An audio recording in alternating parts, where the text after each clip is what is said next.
dumako tayo dito sa susunod nating kay Dado. Yung pumunta muna tayo dito sa Kabaong. Ibang klase to si Dado, ano? Sepulturero na din yata ang hinayupak. Ano na yan, eng-eng na yan. Kaya mga politiko, Ah, alam niyo, hindi kami gumawa ng kasalanan na yan. Hindi kami gumawa yung ano na yan, eng-eng na yan. Hindi kami. Kayo eh. Kayo, Bongbong, Marcos, Lisa, oh. Tamba, kayong mga congressman, ang titig. Ito yung mga pangalan na pinagbantaan ng Vice Presidente, no? Pangulong Bongbong Marcos, First Lady Lisa Araneta Marcos, House Speaker Martin Romualdez. Ito, no? Sila daw po ang gumawa ng kasalanan. Ang tanong natin, yung mga ibinibintang simula pa nung namamayagpag yung channel ni Maharlika, may naipakita bang sapat na ebidensya? Wala. Di ba? Wala. Oh. Pero yung pagbabanta ng Vice Presidente, agoy. No? Agoy. Ayun, ipinapatawag sa NBI. At ano ang naririnig natin? Sa NBI, mga kababayan? No? Ayaw sumipot ng Vice Presidente kung ano-ano pa. No? Kung ano-ano pa. Gas ng ano nyo, mga Sabi ni Juan de la Cruz, masakit ba today? Akala ko ba pro-Marcos yung rally? Wala kaming pakialam kung maging pro-Marcos yan o anti-Marcos yung rally na yon. Kung titingnan mo yung bilang, no, ng pumunta doon, 1,000,000, o sabihin na natin, exaggerate na natin, 10,000,000 na, lahat na ng INC pumunta doon. Wala pa din. Bakit? Ang populasyon ng Pilipinas, 120 million. Kulang 120 million. Ang tanong, ilang porsyento ng mamamayang Pilipino yung pumunta doon? 10,000,000 ha, 10,000,000 ko na yung rally na yan. No? Sabihin na din natin, anti-government yan, anti-Bongbong Marcos yan. Yung 10,000,000 ko na ha, sobra-sobra na yun, 10 beses na ano na yun, na exaggeration na yun. Ilang porsyento na yun? 8. Ano yung 92%? Ha? Wala pa din. Ano? At kahit nagpaulit-ulit at kahit sabihin pa na ayaw ipa-impeach ni Inday Sara Duterte, ayaw ipa-impeach ng rally na yan, si Inday Sara Duterte, wala pa ding magagawa.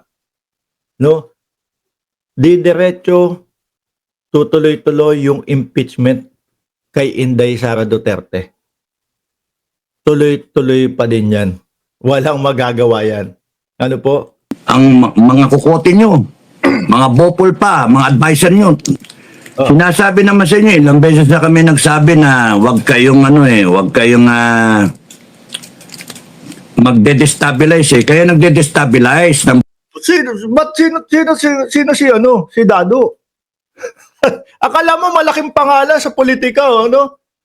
Akala mo yung pangalan niya nagniningning pag pinag-usapan ang politika. Sinabi na namin sa inyo Dado.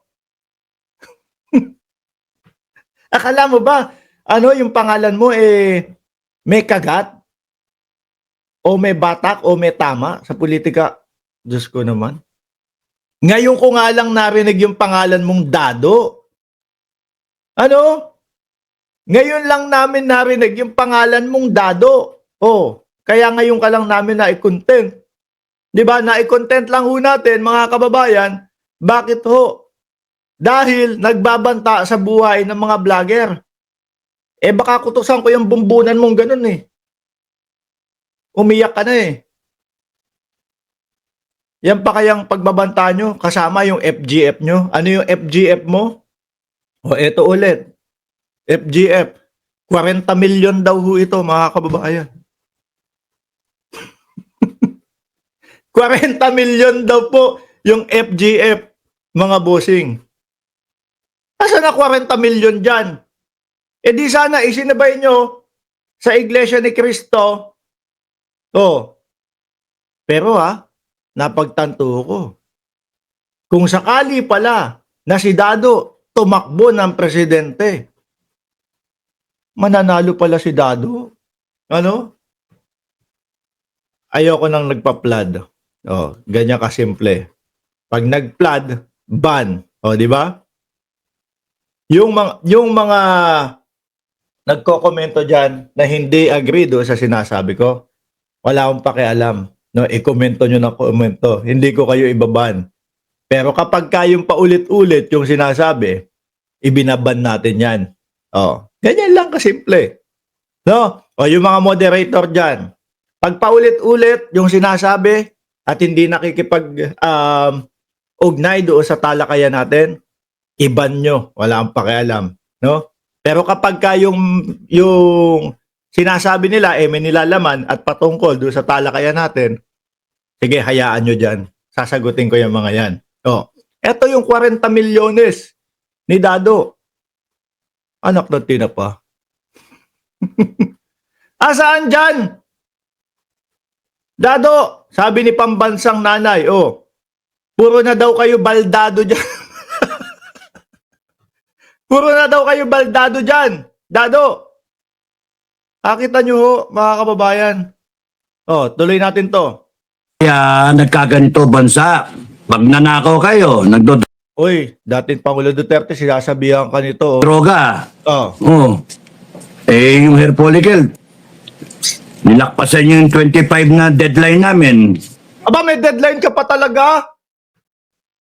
Magaling kang kupal ka. Kaya nakakalungkot, BBM eh.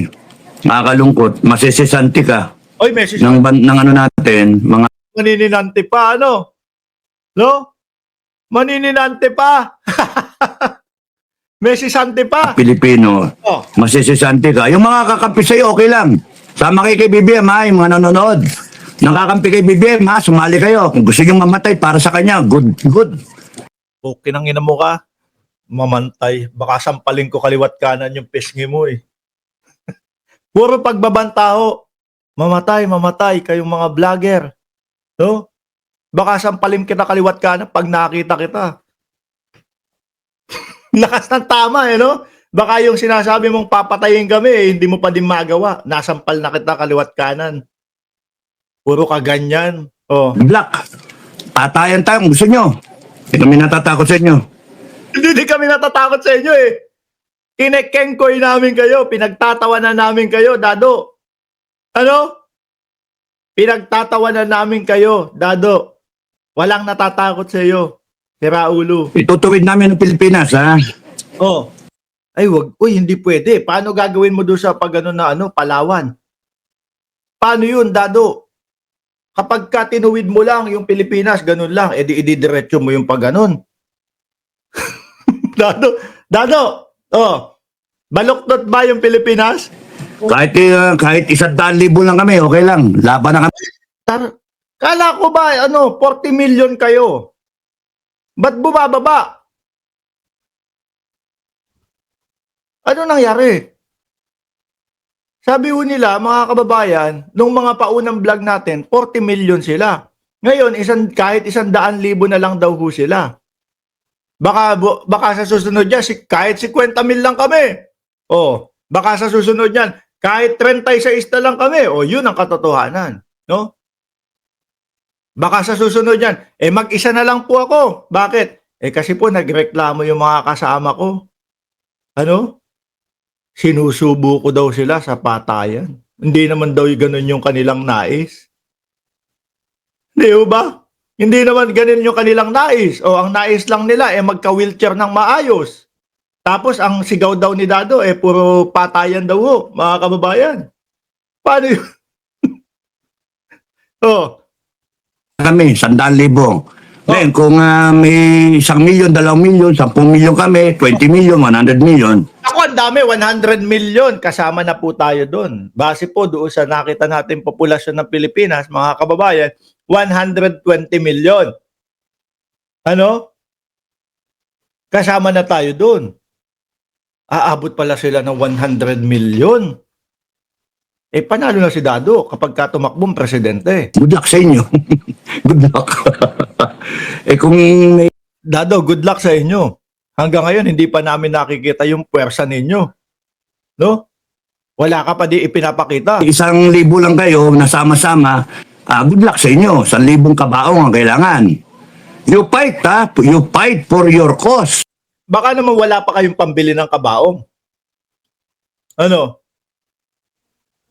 Akala mo may tira tong si Dado, ano? May tira sa utak siguro. Sabi ni Paengcho, hindi makakatakbo. Gulong pwede. Akala mo may tira lagi, ano? Oh, patayan tayo, sabayan tayo. Akala mo may tira sa ano, pagka ganun. Dado, baka makita mo lang kami. Mangatog ka na. Ano?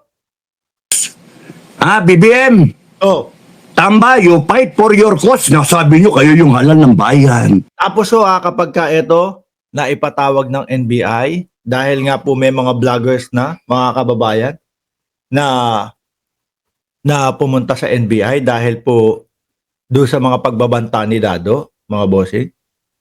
Sasabihin niya, wala sinisikil. Ganun ba? Didemandyan niyo ako? Lagpas. No? Lumalagpas ho sa karapatan niya itong tao na ito. Kaya wag kayong mag-alala, mga boss chief amo sir. No? Wag kayong mag-alala. Kung yung iba nagsasabi, NBI, nasaan na kayo? Panay na ganito ang sinasabi ni Dado. No? Pag nag-imbestiga naman yung mga yan, tahimik lang. Minsan ginugulat tayo, o ayan, pinadalan ng sampina si Dado, iniimbitahan sa NBI. Di ba? Papadalan ng sampina kasi may nagreklamo, may nagkaso sa kanya. Tas ang isasagot, yan ba sagot nyo? Kakasuhan ako? Iiya ka na ho, no? Nung kayo yung karapat-dapat dyan na mamuno. Ay, paglaban nyo, ha? Ha? Mga animal kayo, mga hayop kayo, mga... Tingin ko, ang ikamamatay nito, atake sa puso. Ano? Sa araw-araw na ginawa ng Diyos na pagbablog, mainit ang ulo. Puro ho pagbabanta, mga kababayan.